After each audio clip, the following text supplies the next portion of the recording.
Let me give you a backstory of this whole thing.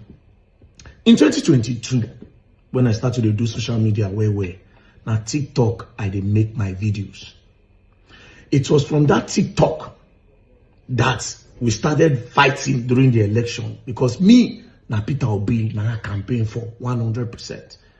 I was so into the Peter Obi campaign that during the election, I packed boys, go polling units, so that anybody who won't come stay ballot box, we go chop in father.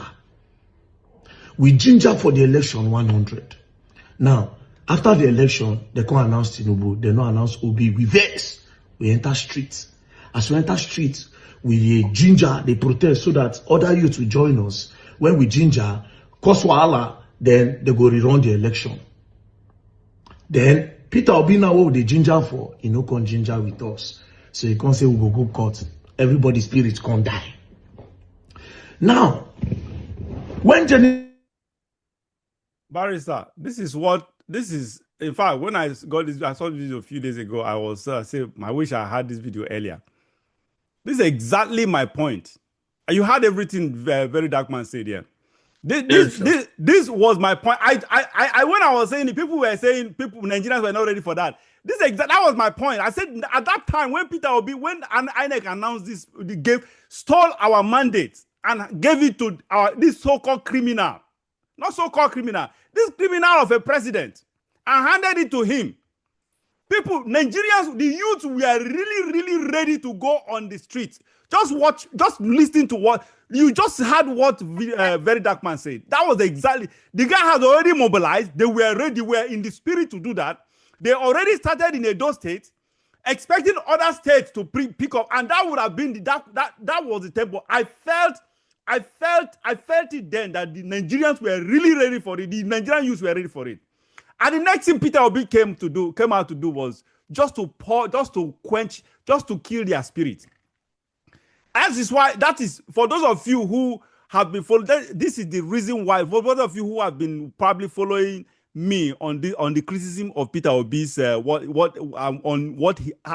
he failed to do what he was supposed to do after the 2023 election. This is the only reason.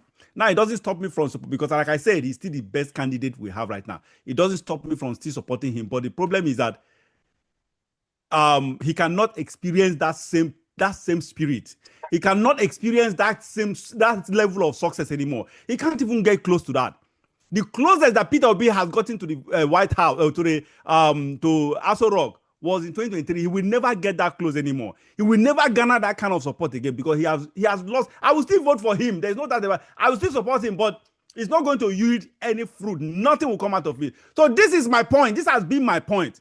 That if we had protested, if Peter Obi had piloted or had spearheaded and encouraged the youths, that if we had protested, I bet you Bola Tinubu would have. Because if you watch through that, well, I didn't allow you to finish playing. Very Dark Man said the purpose was, when they started that protest, their purpose of that, the purpose of that protest was to annul the election and reorganize, rerun that election, because it was fraud. And at least we would have either had a rerun, or we had a kind of a quagmire that would definitely, that eventually will never ever allow Tinubu to be sworn in. That is my point. This is the problem I have with Peter Obi. This is the criticism I have against him, and this is why I decided to